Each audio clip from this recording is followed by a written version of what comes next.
Xo'p, hurmatli obunachilar, bugun sizlar bilan bitta zo'r mashinani obzor qilamiz. Xudo xolisa bu narxi sizlarga juda ham yoqadi. Xo'p, obzorni boshladik. Obzorimizda Lysian 7 Ultra avtomobili bo'ladi, okalar. Yili 2025 bo'ladi.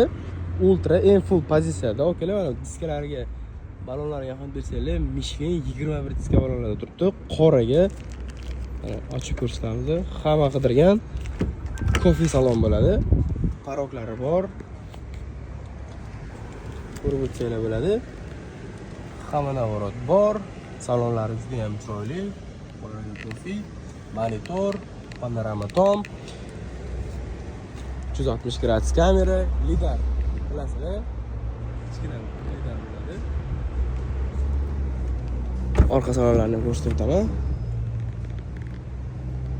Hop, sizlarga aytib o'tishim kerak, mashinamiz probegli 6,5 kilometr yurgan. Avtosalonimizda 1 yil garantiya bilan qilib beramiz. Mana bu yerda вообще keng joylari, bagajlari ko'rib o'tsanglar bo'ladi. Mashinamiz yep-yangi pashti top-toza mashina okalar. 6,5 probeg, unaqa katta probeg ham hisoblanmaydi. Kimga kerak bo'ladigan bo'lsa, aloqaga chiqarsanglar bo'ladi. Avtosalonda 1 yil garantiyalar bilan qilib beramiz. Yili 2025, 6,5 kilometr yurgan. Narxiga keladigan bo'lsa okalar, narxini sizlarga $55,500 qilib beramiz. Kelib xarid qilsanglar bo'ladi. Mashinamiz absolyutni top toza hisoblanadi. Pastda nomerlarni yozib qoldiraman. Aloqaga chiqarsanglar bo'ladi. Sog' bo'linglar, salom bo'linglar.